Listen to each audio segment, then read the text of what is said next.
Welcome back, all my 40k fanatics out there. I'm DJ here with Tim's Nation to bring you another Warhammer 40k battle report.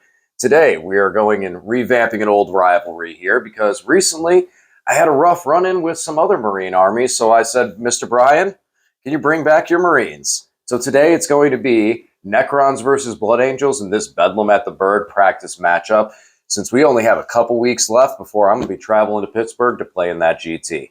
Brian, thank you again for bringing this list out here. So with that being said, guys, if you haven't subscribed to the channel already, please do turn on that bell for notifications to get notified on more 40k content such as this one and all the news, rumors, and discussions going into 10th edition that we're going to be here soon. If you guys haven't seen or heard already, 10th edition is official, coming out around June, July, I think we're seeing. End of June, early July probably. But with that being said, let's jump over into the armies and start talking about what we're bringing today. Brian, what do you got for us? So today I'm back with the Blood Angels. Last time I ran these on the channel here, I believe I was running as a successor chapter, but I made a few tweaks to the list. I'm actually back to running as standard Blood Angels. So Red Thirst, it's giving me +1 to advance and charge, and I also get +1 to wound in that first round of combat. Got a 2,000 point Arcs of Omens detachment with elites as my compulsory, and we'll start with the HQs. And my Warlord, being a Chapter Master with Jump Pack. This guy has an Inferno Pistol, and I know it looks like a Relic Blade, but we're actually running it as a Thunder Hammer because I'm just not changing the model. I like the model as it is. But he has a Warlord trait and a Relic. Warlord trait being Rites of War for that 6-inch bubble of giving my units OBSEC. And then he has a Relic called the Visage of Death. It's a Blood Angel specific relic that makes him -1 to hit in melee, but more importantly, it gives him a 3-inch aura of removing OBSEC from my opponent. So he can go anywhere and basically flip an objective just by being there. Then his brother in arms, the Death Company Captain on bike. This guy is an interesting unit that I've had in and out of my lists, and I'm giving him another try. But he is loaded down with the Imperium Sword Warlord trait, which gives him +1 attack and strength on the charge and lets him re-roll his charge. And then he has the Teeth of Terra, everyone's favorite chainsword upgrade. All told, when this guy is charging in, he's got upwards of 10 attacks. And with his special Death Company abilities, he can get boosts to his melee or defensive profiles. Also being part of the Lost, he does not count against my 1 captain per detachment rule, so he skirts that rule. And he gives reroll 1s to Death Company.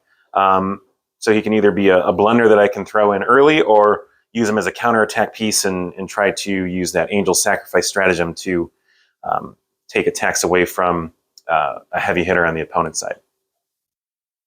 Moving on to troops, I have the obligatory 2 units of Infiltrators with the Helix Gauntlet, just to screen out deep strikes and do objectives. I also have 3 units in the fast attack slot, 2 individual land speeders with multi-meltas, and 3 attack bikes in a squadron, all with multi-meltas. Over in heavy support, I also have 3 units. I have the unit of 3 Eradicators with heavy melta rifles, and 1 has a multi-melta, and 1 unit of Eliminators with the last fusils and the carbine on the Sergeant. In the last heavy support slot, I've put in a Whirlwind. This thing is a pure tech choice. It doesn't put out much damage, although it does get a free Stormbolter and Hunter Killer Missile these days, which I'm sure I'll forget in-game. But the main reason it's in the list is the Suppression Fire stratagem, which has 2 effects. When I hit a unit with my Castle and Rockets, that unit cannot Overwatch, and it also fights last in melee, which is incredibly important for helping me control the fight phase. And then the main event, the Elites section. I have 5 units here, 3 units of Death Company and 2 units of Sanguinary Guard. Yes, we're still running 3 units of Death Company, even without the stratagem, because, well, they're just useful. 2 of them are loaded down with 5 Thunder Hammers, and then the last unit of Death Company has 5 Inferno Pistols and 5 Power Swords, because it's just such a, to me, it's such a high value unit at a relatively low cost. And then lastly, the 2 units of Sanguinary Guard, 6 men each, 3 swords, 3 axes, 6 inferno pistols.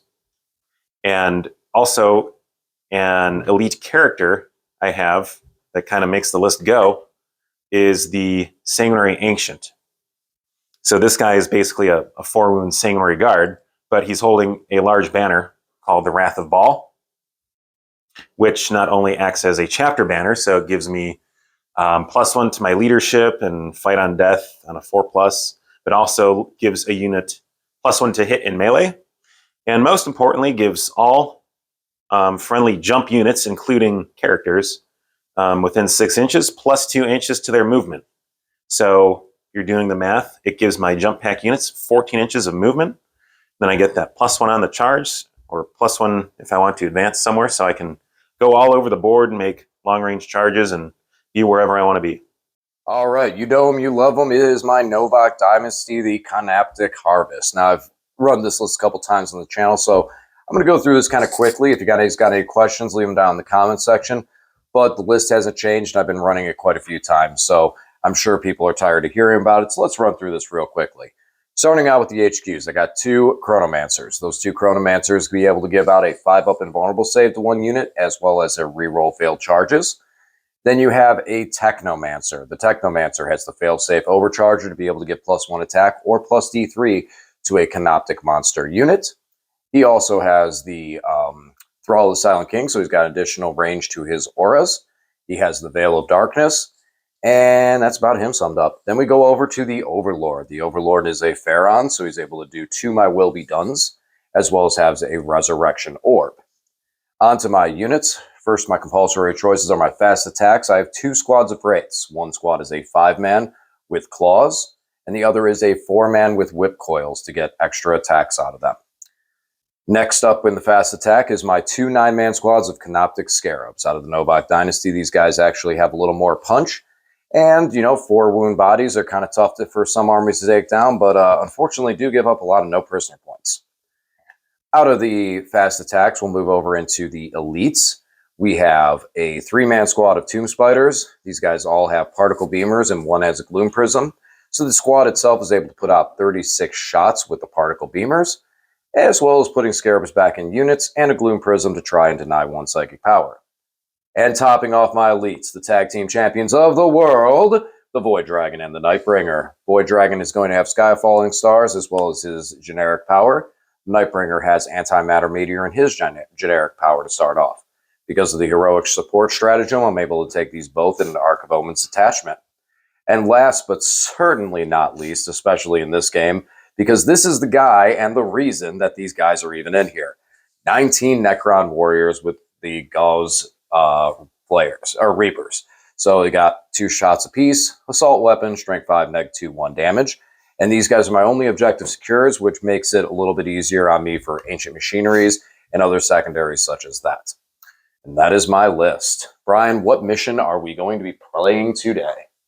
So tonight we are playing mission number 23 in the Arcs of Omengram tournament packet, called The Scouring. This is a relatively straightforward 5-objective mission using the short table edges for deployment zones. It's a hold 1, hold 2, hold more on the primary, and the mission bonus is called Strategic Scan. You can do an action with 1 unit per turn, and you can only do this action on each objective 1 time.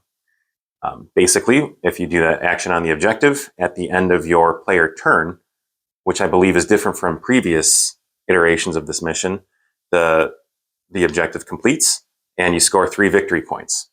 So for each objective that has been scanned at the end of the game, it's worth 3 primary victory points. All right, so secondaries that we're taking. Brian, what are your secondaries you're going to be taking today?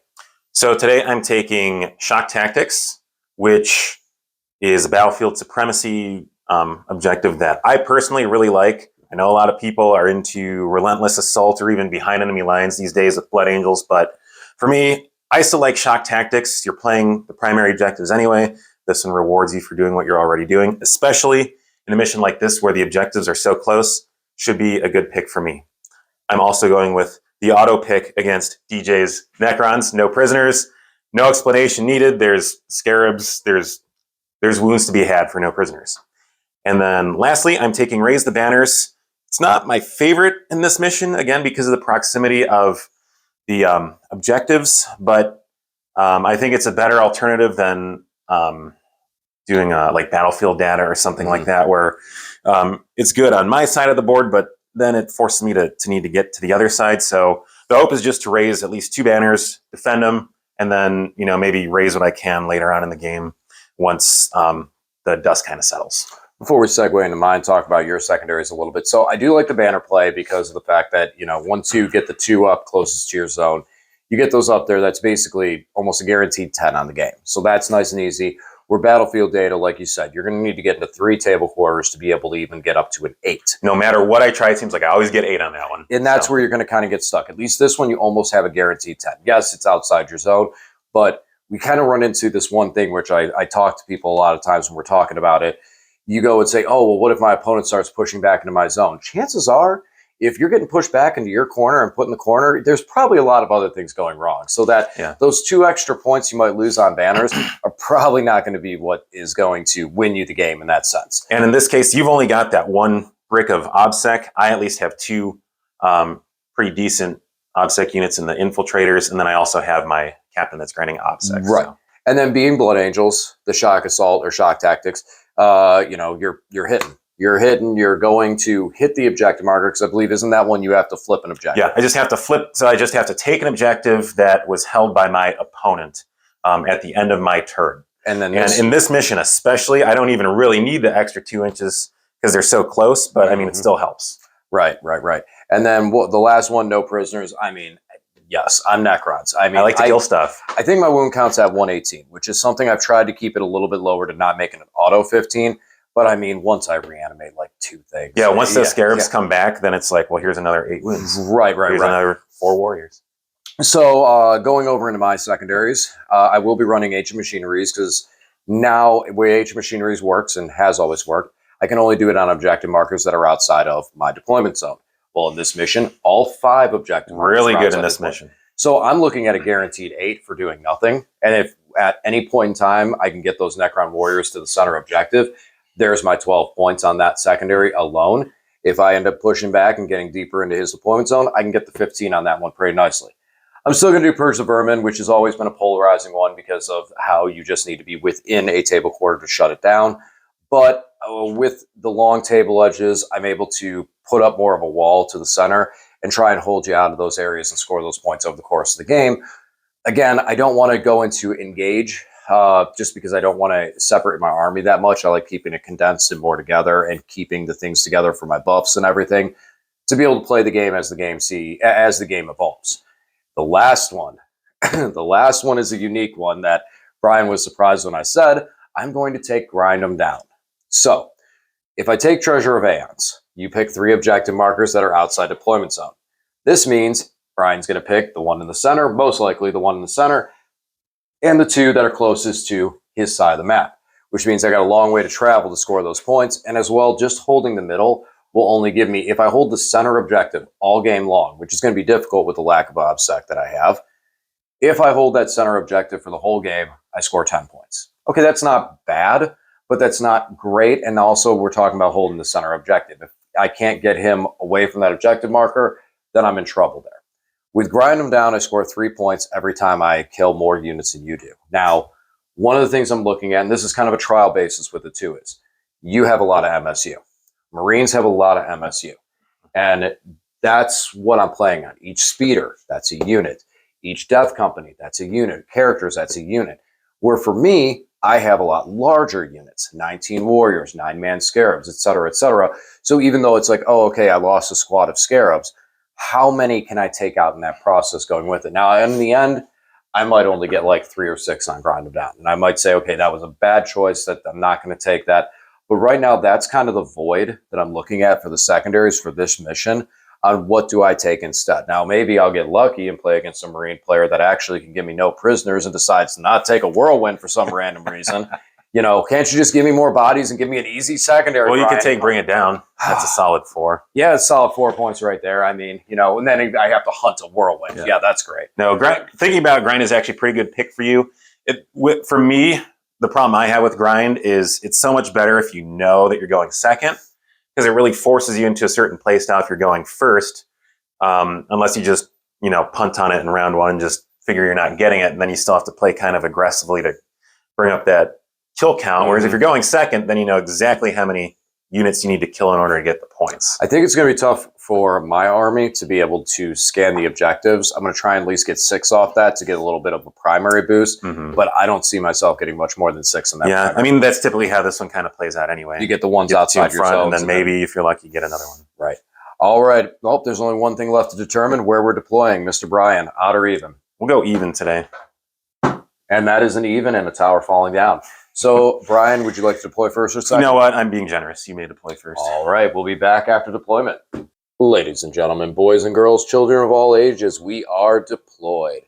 So, for the Necrons, I went with a pretty standard deployment of find a building and hide in it for most of my army. So, we got the Scarabs and the Wraiths are both occupying opposite buildings very quaintly and easily, so I can get those ancient machineries on those really easily and see where the game kind of plays out.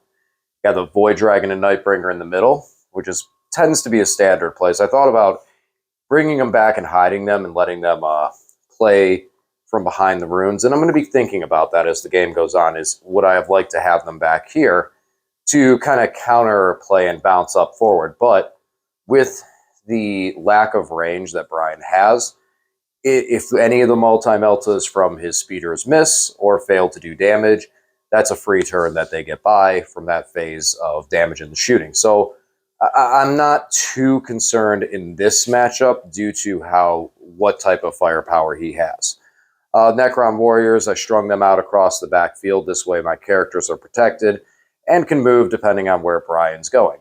In this position, I can play going first, but I'm set up in a really strong position that if I go second, I'm able to still make plays and not sacrifice too much, since Blood Angels do have some pre-game moving tricks that they can pull. I'll let Brian explain those.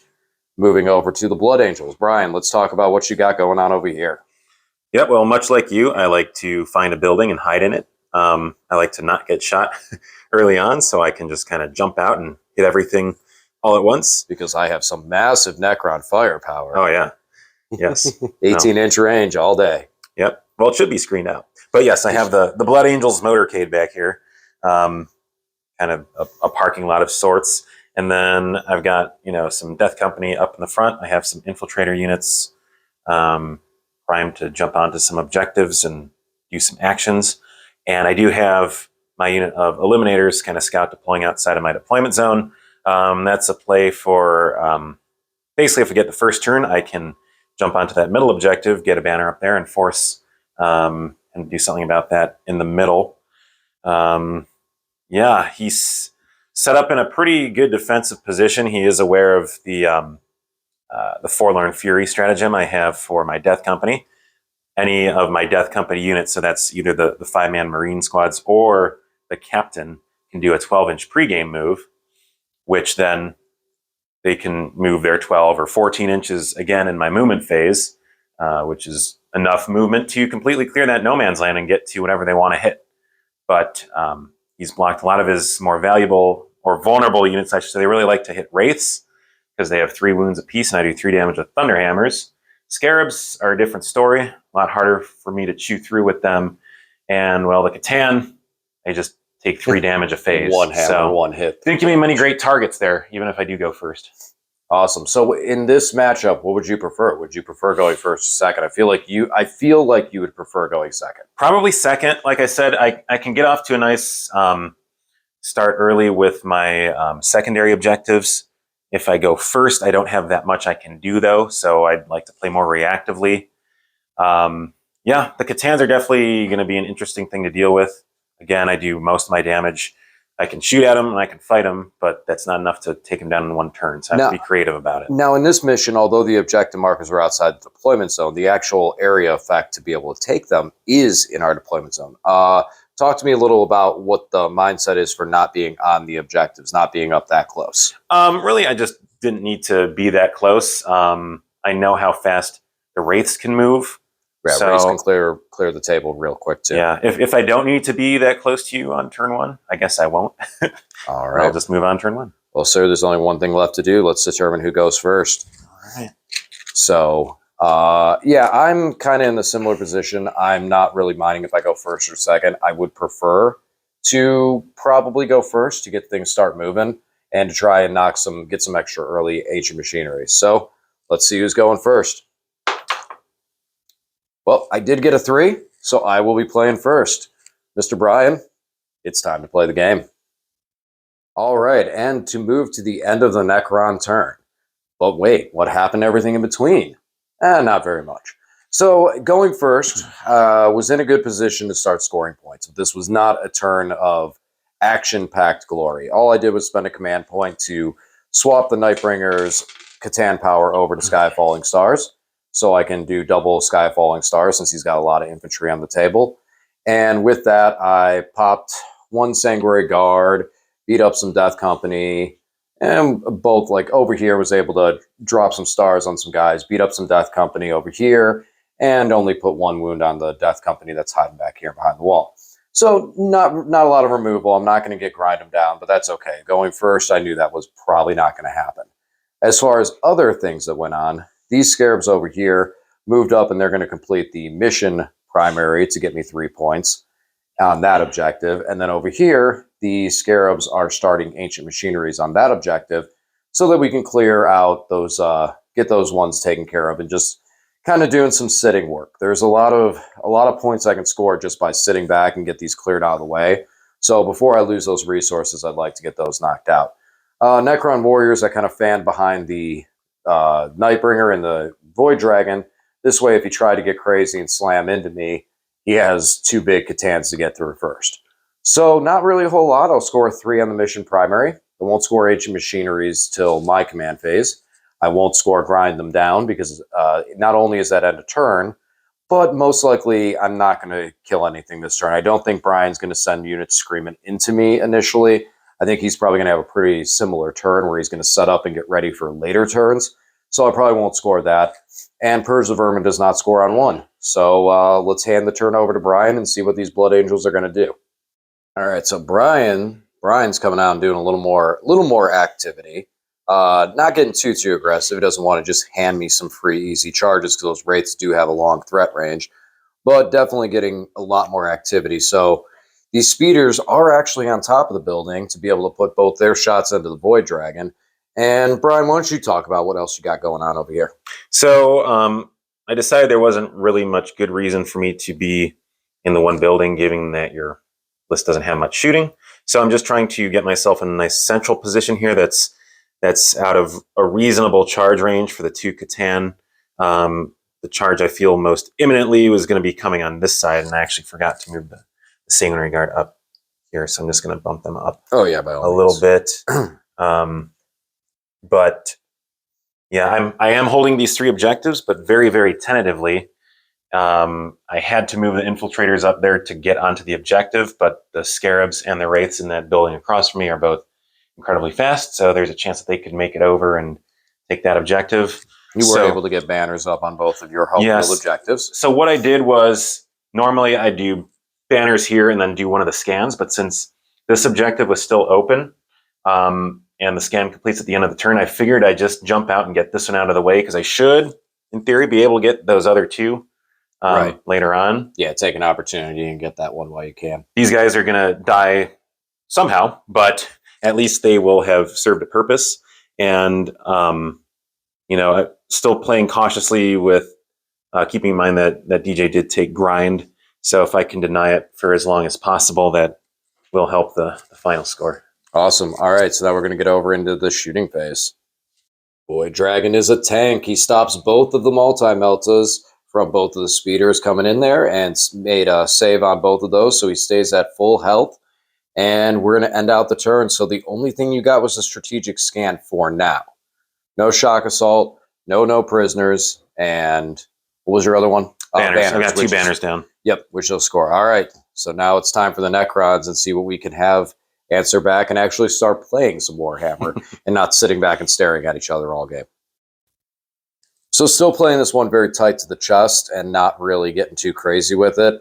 The Void Dragon's the one who's going to move up since he still have full wounds to remove these eliminators eventually.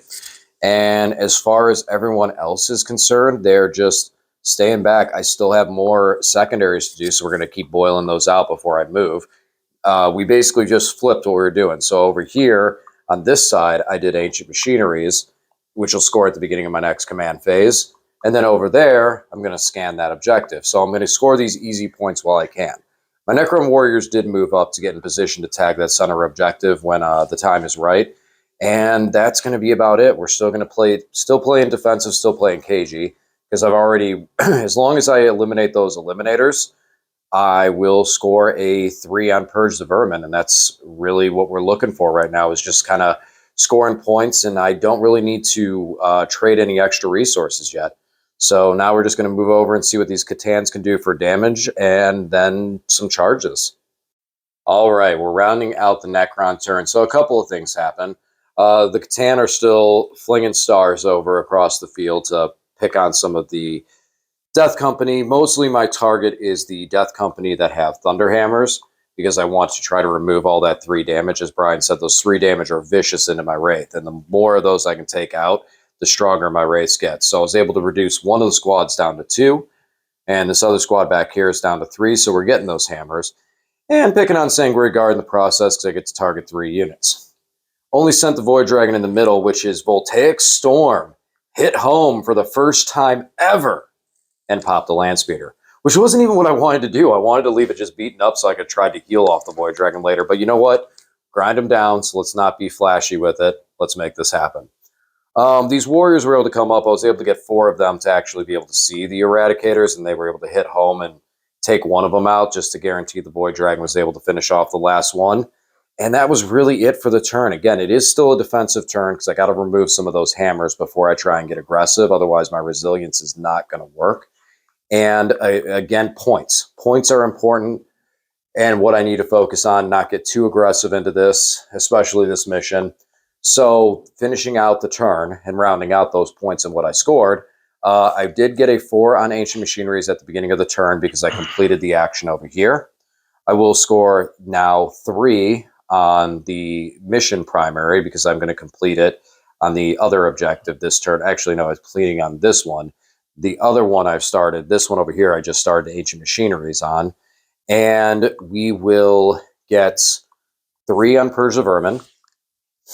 And we don't know Grind Them Down yet, but I have 2 units eliminated for Grind Them Down. So I'm feeling kind of good about that one, since the only things I'm giving him is Catans right now. And that's going to be about it. Sorry, I'm kind of being stuttering over it. I'm kind of looking at things over the field. This is a little different, a little less aggressive than I normally play, but I'm feeling real comfortable about this. Let's see how these Blood Angels that are facing me down at center, what they're going to do about a Void Dragon in their face. Mr. Brian, it is your turn, sir. Well, well, well. Coming to my parlor, said the Void Dragon to the Death Company. Yeah, that's how it goes. So, Brian, what do we got going on? So we're still playing a little bit cagey. The Catan powers are getting a little too much to handle. The problem is I still won't be able to take one of them out this turn, but I do need to put as many wounds on here as possible and try to take that objective back. So that's the game plan. I've got the Eradicators with line of sight for shooting on him, and the Land Speeder if that fails. And then I'll charge in with what's left of that unit to... all I need is 1 Thunderhammer to connect to do 3 damage. So that's the plan. So the goal is to drop the Void Dragon down to 3 wounds this turn. Yep. All right, time for you to shoot it. All right, so the Eradicators were able to put their 3 damage onto the Void Dragon, dropping down to 6. And then following it up, Mr. Whirlwind decided to take a couple shots in here. Brian, what was his deal? So as I mentioned when explaining my list, the Whirlwind doesn't really do damage, but it does have the Suppression Fire stratagem. So it's 1 CP, and all I need to do is hit my target with its main missile launcher, which in this case was the Void Dragon. It causes it to not be able to Overwatch, but more importantly, fights last. Not only fight last, but it fights last for a full round up until my next shooting phase. So it lasts on this turn and on DJ's turn. Right. So in this case, I'm playing it kind of defensively. and then I'm hoping to get 3 wounds off in my my charge phase or my fight phase, and then he will gain a wound back next turn, unfortunately, but it still means that he's fighting. You can get last your ultimately hammers, in every right, assuming combat. anything that I don't hit or anything I do try to hit with them, you can get some damage on him beforehand. And realistically, you just need to get 1 wound for the 1 wound I gain back to carry over to be able to take him out next turn. All right, who's charging first, my friend? I will just do the 2 Death Company with hammers. All right. These are all there. Can you check the measurement on that? Yeah, I'm you know what? I'm not sure if that's close enough. That's a 13 actually with my plus 13? 1.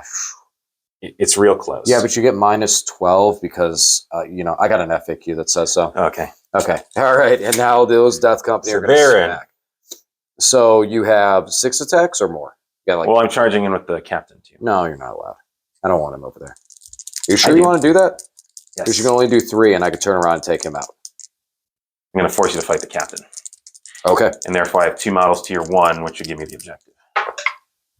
So it's a 6 plus 1 is 7, which I have a free reroll if I need it, but 7 even going around the corner should be more than happy. Good enough. All right. So there is actually a lot going on here, a lot of really cool tech that Brian is going to be doing that I want to talk about for a minute about what we're doing and what we have going on here, because he's going to actually be able to stop me from interacting in a way that I would like to.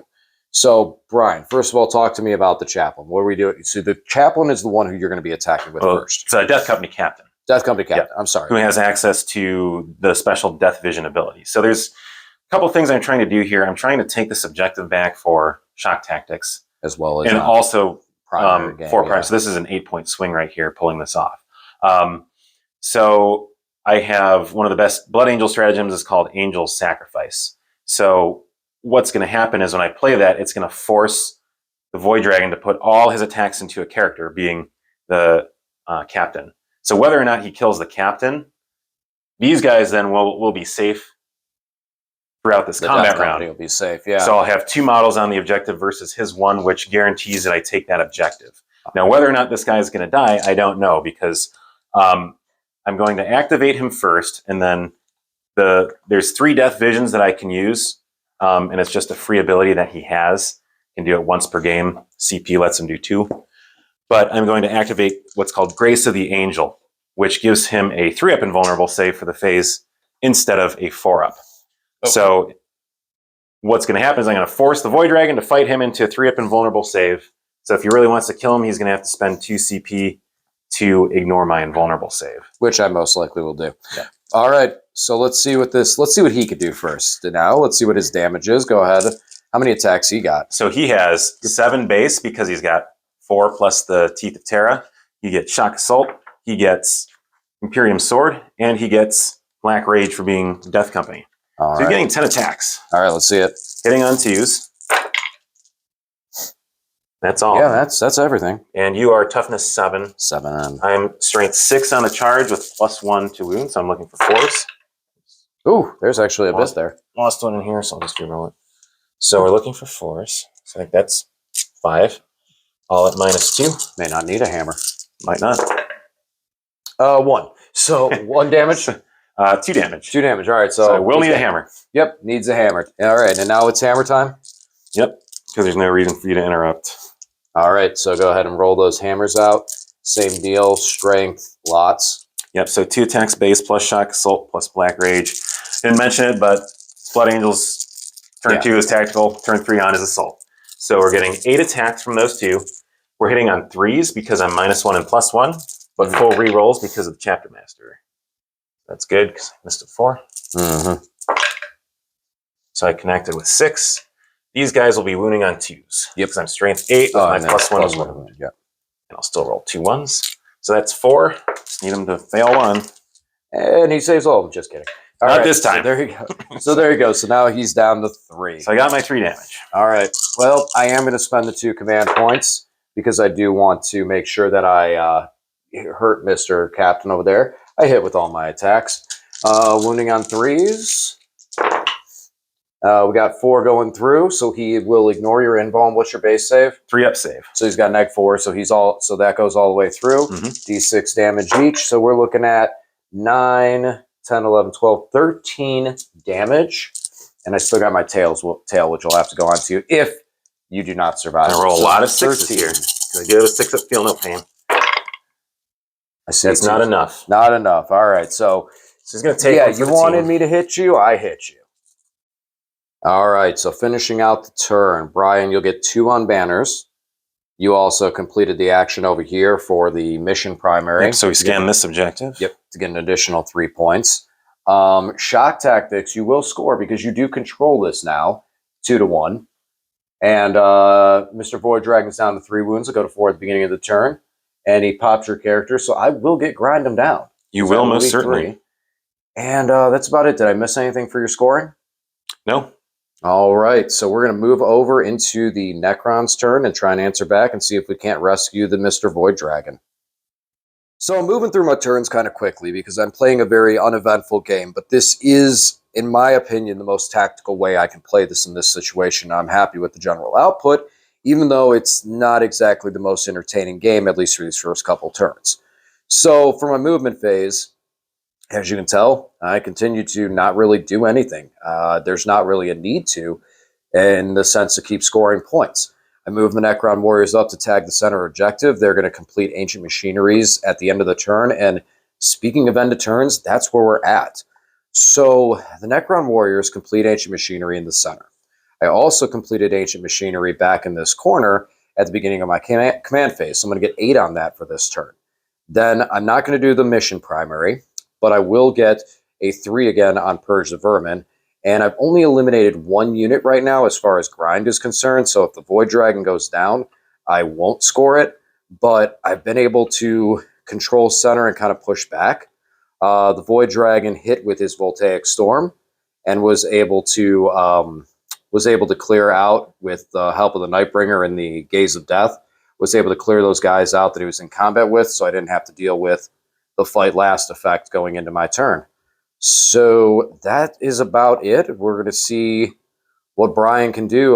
He's going to have to slow me down. I'm kind of just sitting back and scoring points and not really having to get aggressive at all. Now it's time to play the game as the Blood Angels are coming out to engage some warriors and the Void Dragon. So, yeah, that's basically the movement phase. Brian's getting ready to take that Void Dragon out and kind of make a stand at center. And everything else in position because he doesn't want to dedicate too much.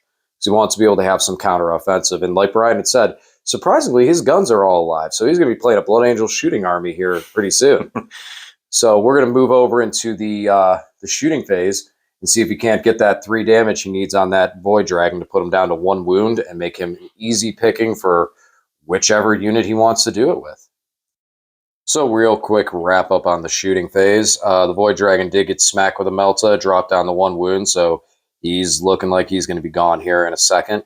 And the Nightbringer is the one that got hit by the Whirlwind for suppressive fire, so he's going to be fighting last. He did take 1 wound, but he'll just heal back at the beginning of my turn. So now it's time to get these Blood Angels to charge in and eliminate the Void Dragon and maybe some warriors. Unsurprisingly, the Death Company with hammers were able to do 1 wound to take out the Void Dragon. And of course, as a tradition on this channel, he did not explode.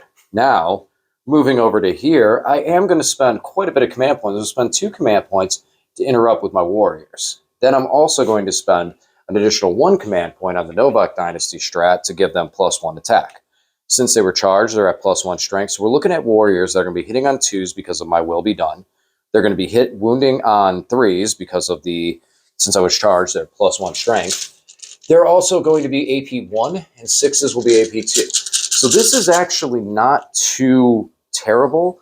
I'm not expecting, obviously, to wipe the whole Death Company squad because Brian did. You did a strat. I spent 1 for Refusal to Die, which makes their Feel No Pain a 5-up instead of a 6-up. Right. But I do have 1 guy that's wounded, and every guy has 5 attacks, so yes. Every wound here matters. Yes. So I'm hoping in the end of this to at least pull 2 guys out. That's my goal, is get rid of 2 of them to, again, like you said, eliminate attacks.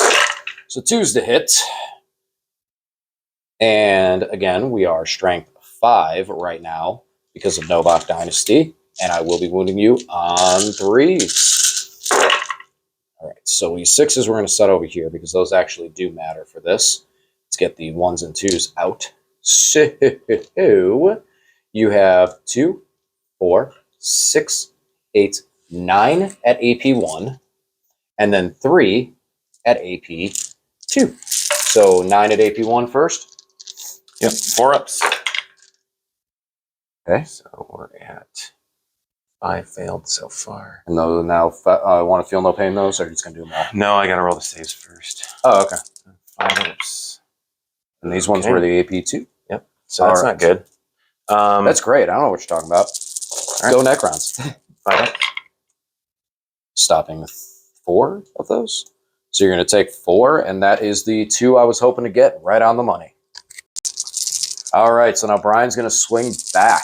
15 attack since I got rid of the 2. Back. 2's rerolling ones because they have all the buffs on them. Don't miss with 1. Strength 5 plus 1 to wound, so we're wounding on 2s. Yep. And then I got a 5 up invuln. Thank you, Chronomancer. Okay, well, I have more 1s than not 1s. I think I bumped this one, right? Yahtzee for days. So we got 6. 5 up invulns. I will stop 2 of them. So 4 will die. They are finished with their round of attacks. So we're going to do living metal, or not living metal, reanimation. I get 2 of them back. 1 dies, and this is a reroll because I'm warriors. Nope. So lose 2, but I lose 4 for the no prisoner count, but I'm going to get 2 of them back. Alrighty, so finishing out the Blood Angel's turn, we did make one modification because Brian forgot about a very, very special ability on his captain. Talk to me about this captain and what he can do. Yeah, so I was going to charge the Void Dragon because I knew I was going to do this and then just blinked. But I wanted to make sure that my captain had movement on the objective. The Death Company flubbed real hard into the warriors. Well, not only did they lose 2, but I rolled about 7 or 8 1s to wound when they were wounding on 2s. So he was able to bring pretty much the whole squad on to take the objective. But remember, he grants OBSEC to all my units within 6 and removes OBSEC from any units within 3 inches of him. So they lose their OBSEC, and everything for me here counts as OBSEC, which gives me the shock tactics and also prevents me from getting 4-point swing on primary. Right, because otherwise I would have gotten 12 on primary. And when Brian explained that to me, in the competitive situation, in a competitive scenario, that's huge. Like that could possibly, and I think Brian would agree, by giving me that 12 on primary right there on turn 4, that would probably give me the game. Because that's sometimes when in some scenarios, especially this much of a defensive battle like this, having 1 turn to be able to get 12 on primary can be all you need. Because we're both scoring points, we're both doing a lot of stuff. And that means that if I get that 12 on primary, that's it. It's like, okay, well, now I have that 4-point extra swing, and that may be too much. That wasn't impossible for everything of which he had happened there. It was just an accidental forget. And we want this perfect practice. So remember that sometimes in your games going home, when there is a key moment, always try and practice into the worst case or best case scenarios in this matter for this situation. There was no way that captain was going to fail his charge, and there was no way that the Void Dragon wasn't going to die like he did. And as we've seen many times on the channel, there was no way the Void Dragon was going to explode and do mortal wounds to him. So he was safe from everything. All right, well, that's going to conclude the Blood Angel turn. Brian, what'd you get for points? You got the 4 on shock tactics. So yeah, that gives me shock tactics. I'm finally on the board in a way for no prisoners. I still don't have any points, but I have 4 points, 4 kills towards my tally. And I got my 2 banner points at the start of the turn, and 3 for scanning one of the objectives. All right. So now we're going to go into the Necrons, and it's time to bring out the Wraiths.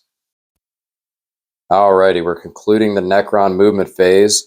At the end of the move, I did pop the veil, so the Necron warriors got out of combat and moved over here.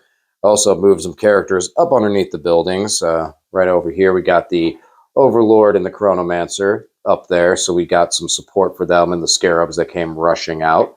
And speaking of things come rushing out, Wraiths, and Scarabs. Getting ready to start making the move. It's time to push. Blood Angels are in the middle, and I'm not too happy with that. So it's time for us to start making some move. The Spiders came out. They're going to start slowly trudging across to the middle and see if they can't hold down the middle late into the game.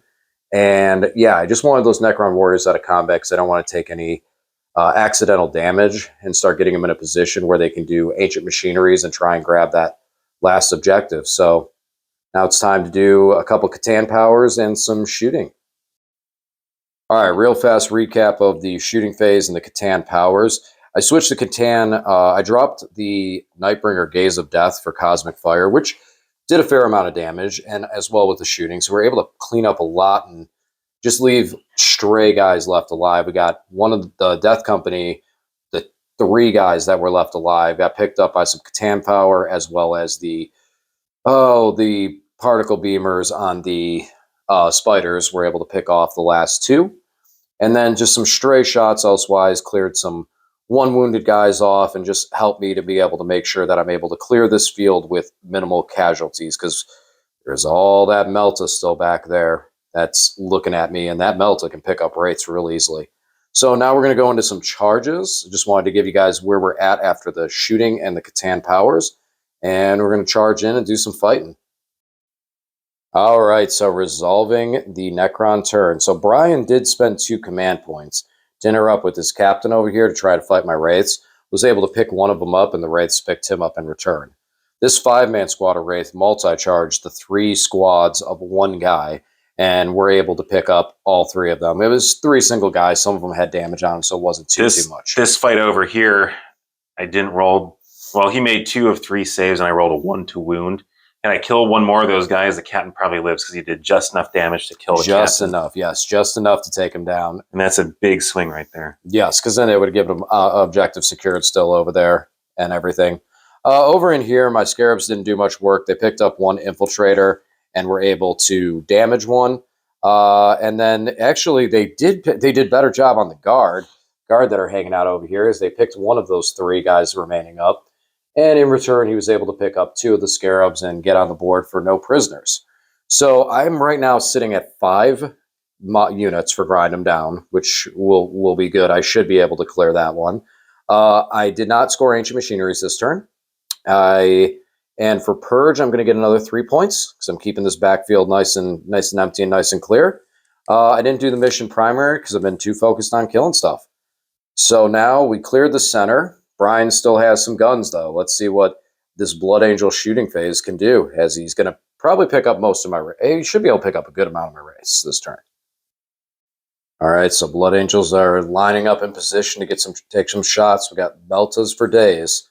You got 3 multi-Meltas on the attack bikes, and you got the Melta rifles on the Eradicators, and a Melta on the Landspeeder. Yep, got Meltas everywhere. Ooh. All right, well, may your 4-ups be true, Mr. Wraiths. Let's see how this resolves. All right, so the Wraiths got beat up, lost 3 of them to all the Melta fire. Some good invulns, but still, needless to say, down to 2. And the Blood Angels can't resist. They must charge. I could have heroicked with the Wraiths for a single command point, so it's better to put the ball in his court on it. The Landspeeder, though, is what I'm wondering about. Why is he charging in? Because he can? Yeah, every attack matters. You know what? Like a true Blood Angels player, every Blood Angel player should be applauding you right now. Because he belongs in. Always be charging. That's right. Always be charging. All right, so ending the Blood Angels' turn. The Wraith squad over here got dropped down to just 1 guy remaining, and he beat up on the Landspeeder to put 2 wounds on him. He passed his leadership, so he's going to stick around for a little while longer. And then over here, we lost 1 Scarab base. And they just got beat up. Oh, actually didn't lose the Scarab base. He went down to 1 wound. But in return, we just kind of took out an Intercessor and just picked on some guys, did a little damage in there. So Brian, talk to me a little bit about your scoring. What you got going on? Well, I got my 2 banner points still at the beginning of the turn. I'm finally at 2 points on no prisoners after killing some wraiths. I was not able to get shock tactics. I needed to get to the middle of the table and was not able to clear enough wraiths. Shooting, so that's where we stand. All right, so now we're going to be finishing up. Here's Necrons turn 5. All right, so we kind of combined some of the Necron stuff. So end of the movement phase, I did move the Necron warriors up, and they take this objective, knocking down the banner, as well as starting and will finish Ancient Machineries this turn to max that out for me. The Wraith that was in combat fell back, since Wraiths can still fall back and charge. And he's going to go over here and mess with these guys. Catan did some Catan stuff and was able to finish off the the speeder with Cosmic Fire, and then just did some kind of stray damage elsewise, and then ended his turn by charging into these bikes. And we're finishing out the charge phase, but we have one more charge, which is these Wraiths going into the Eradicators, which Brian has opted to give me an Overwatch in here. So this could be interesting to see if these guys can pick up a Wraith or so, because I got quite a bit of damage. Kind of. They're the ones that double in attacks. All right, so the Nightbringer was able to take out one of the attack bikes. Not really that it matters at this point. It was just kind of things to not shoot at Wraiths in middle. The Wraiths at the center were able to pick up the Eradicators with a boatload of attacks off those whip coils. Over here, both of us kind of flubbed. The Wraith killed one dude. That Helix Gauntlet is great because he was able to ignore and keep one guy alive.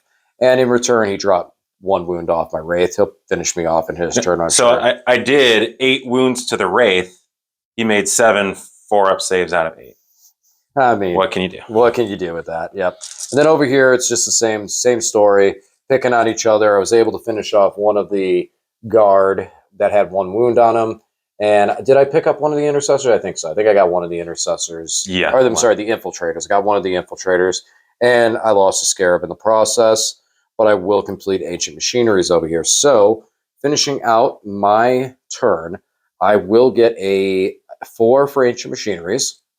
I will continue to get the 3 on Purge the Vermin, and we will see if I score Grind them down, because we still have the Blood Angel turn. And as of right now, I've only picked up 2 units, because I picked up the Speeder and the Eradicators.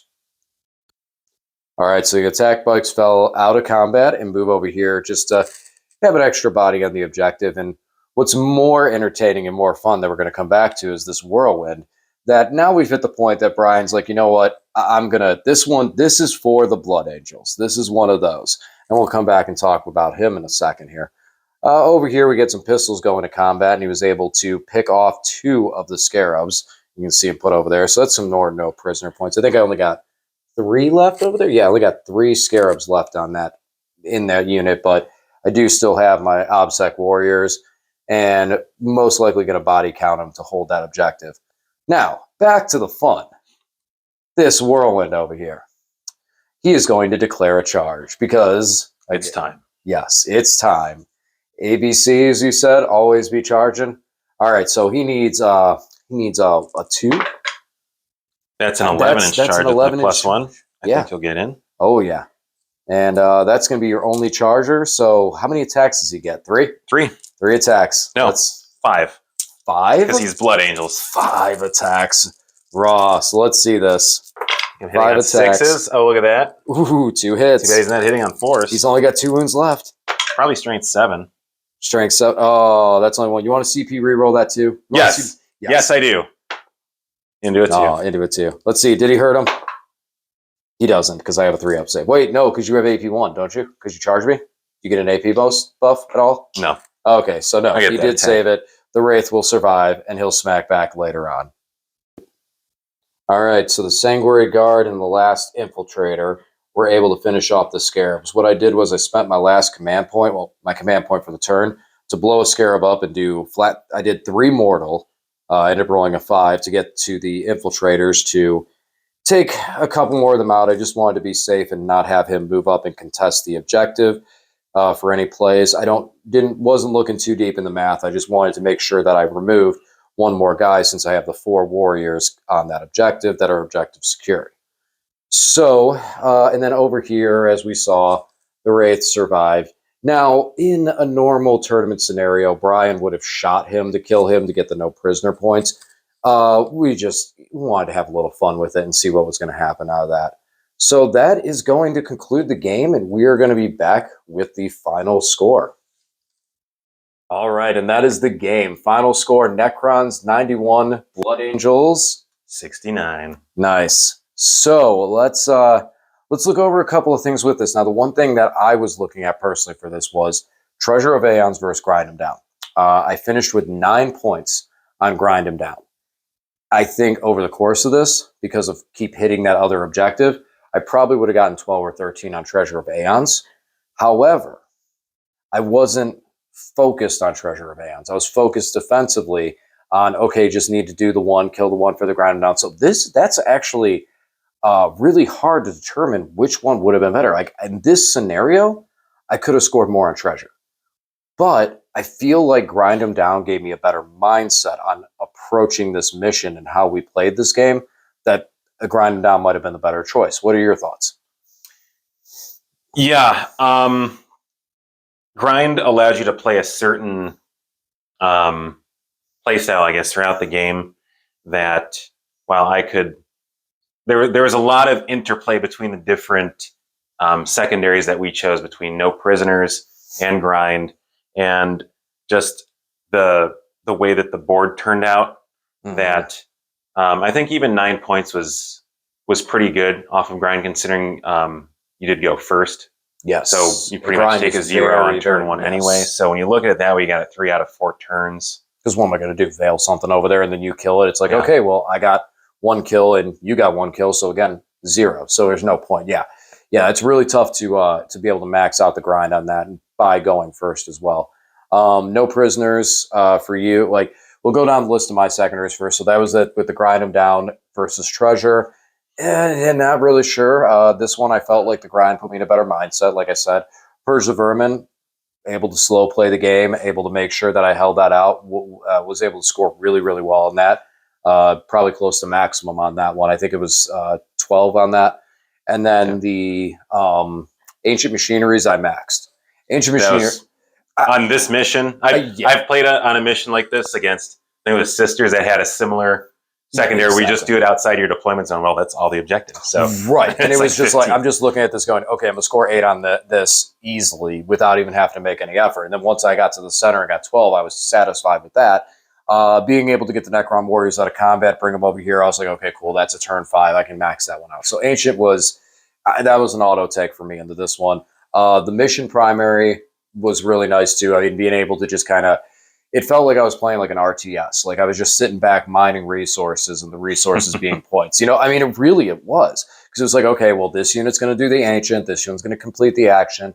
Now let's switch it up. Let's get this one over here and just clear all of these backfield points and just go, I'm just going to knock these 3 turns worth of points out of here, clear this stuff out, and then start playing the game. So now let's go over into your secondaries. Now, first of all, no prisoners. Yeah, so no prisoners. I've maxed it almost every time I faced you, but I think you realize that by me taking no prisoners and me also not having a great way of dealing with Catans, let alone 2 of them, you could just push them forward, pick away at my units outside of line of sight, and then you could just hold all your infantry and swarms back. So that was a good way of countering that. There's 1 squad of Scarabs that stayed in the corner all game long, and that's 36 wounds right there. Yep. That's almost 4 points on that squad alone. Mid-game, I was thinking maybe I should have taken Oaths of Moment. I mean, this list, I build it to take Shock Tactics, Oaths of Moment, and banners every game. Now, hindsight 2020, yeah, it might have been better because I would have had, unit in the middle on the first turn. It would have incentivized me to kill the Catans instead of all the infantry. What would Oath taken instead of the... It would have taken no prisoners. Oh, okay. But that's far better for me going second. Again, not knowing whether I'd go second, because then if I go first, it really forces me to be aggressive, and he might just decide that he's going to push into the middle as I push in the middle. Otherwise, I don't get points for being in the middle. Right. So, very much might have been better. I don't know, but yeah, banners. This was also a game where Sky of Falling Stars was MVP. Like Sky of not. This was one where I was like, I really, really put a lot more effort behind Sky of Falling Stars and going, okay, you have a lot of 5-mans. Let's do this. And that's something I definitely need to keep in mind. I know the power of Sky. I've seen Sky and how much power it can do, and I've used it before. For some reason, when I've played in other Marine matchups, I wasn't relying on it as heavily as I should and letting my opponent get more time. But being able to do it, being able to hit the infiltrators, hit these units, and just pick models up off the table was essential. Because then when you're getting those Death Company in there, you're bringing 3-mans, you're bringing 2-mans. And I'm looking at this going, okay, now, boom, swing 5 wraiths, pick up 3 guys. That worked out I put a lot more effort behind Sky of Falling Stars than I've Mhm. ever done in any game. And I think that was the MVP for it, because you could not sit back. You're like, oh, great, I'm losing guys doing nothing. And I did kind of try to outplay into the no prisoners. You're right with that, by keeping the scarabs back and not pushing that one unit, specifically the one unit, into you, and letting just one tar pit. One did good on the tar pit. Shock tactics. Shock tactics. I'm slightly surprised. I'm slightly surprised that you did not get as much as you could. I think some of that was dice. Well, and honestly, what happened was just kind of ran out of gas. Like I said, the big turning point, I don't know that it would have made the difference in the game, was the chapter master dying. That would have been another, I think, 8-point swing, because it would have given me shock tactics and another 4 on primary.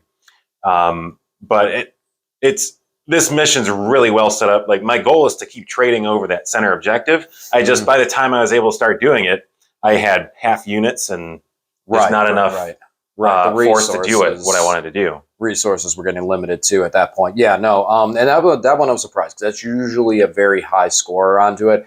Where I was talking with the dice, I think like over here where the scarabs were fighting and stuff like that, that was actually probably an objective that you wanted to lose. Like losing, if I went in there, hit and cleared the infiltrators back off that objective, and you lost it and then flipped it, then I think that's where it was. And actually the dice were in your favor, where you didn't lose the infiltrators and didn't lose the objective. No, I mean, that was a perfect play, tar pitting them right there, because then eventually you took the objective, and there was no reason for me to really stay there, but nowhere else I could really go. Yeah, exactly. So all I could get was no prisoners points. And and we covered those two. What was the last of the secondaries? Banners. And again, I just ran out of ability to defend my banners. Yeah, banners are kind of one of those ones that if you got that strong, you got the defense, it's points that you can score without having to really do very much. Yep. So all in all, what are some of your thoughts about your list that you might look at going forward? So I touched on it before, but I was telling DJ, knowing that his list puts out mortal wounds, and the last time we did this matchup, I had a sanguinary priest in here, and I had Soul Warden off of I was using a bite captain. So not only did I have a generic 6-up feel no pain and a way to res my own models, I also had a 5-up feel no pain against mortal wounds, which would make a big difference against this list and would preserve some of those combat units, and also give me the ability to res models to make my squads bigger and then make my charges smaller. So that's almost an even trade for the Death Company captain. So in this matchup, by far, it's a better option. Will that be the case in every matchup? Who knows? But I kind of wanted to see what it felt like to take it to the face without having that mortal wound protection, and it's tough. The Catan powers are kind of unique, and a lot of them don't require line of sight. One does. Sky of Falling Stars is the only one that doesn't. And it's 24 inches, right? Yes. Yeah. So when you're talking that versus like an 18-inch smite that does require line of sight, there's not much I can really do about that. I can hide from generic psychic powers, but not from those Catan. Well, I think what we learned from this is you just take the whole list, just crumple it up, throw it away, and build a new list. And the starting point is you take as many whirlwinds as you can, and you just rush them at people. That's it. That's it. Charge them with. Remember the old Rhino rush? Oh my, well, I don't. No one's going to be prepared for the whirlwind rush. Yeah, exactly. Here we go. And then you charge and you overwatch back, all that good stuff. So all in all, though, Brian, again, as always, thank you. I needed more work into Marines. Seeing this and seeing what tools that I had, and kind of shake the dust off a bit. And I see some of the stuff that I remembered in construction. It was like, I put this in there for that. I put this in there. And now the gear's starting to go. The machine's starting to get back into it, where it's like, okay, this is how this comes together. 91. I'm very, very happy with that finish. Very happy with how the board played out, how the board control I was able to establish onto it. Your lists are always great, man. Your lists always do what they're supposed to do. You're in that sense. Some of it was dice at the wrong times, like you had said, 4-up invulns being the bane. That's one of the things I love with the race, because it can be at a point where it's like, okay, here's a 3 damage weapon. All right, cool. I got 2 wounds with a 3 damage. That's 2 dead race. No, here's 2 4-up invulns. And those 4-up invulns are huge, that they can just absolutely stop an entire progression of, all right, well, I should remove these guys, but now you don't. Now what? I think I'd almost rather go up against a 3-up invul and just not get my hopes up for him failing. No shattered dream, no shattered dreams, no shattered dreams. All right, well, I think that's going to wrap up this game for us right now. And guys, if you haven't subscribed to the channel, please do. Thanks for watching. I'll talk to you again soon.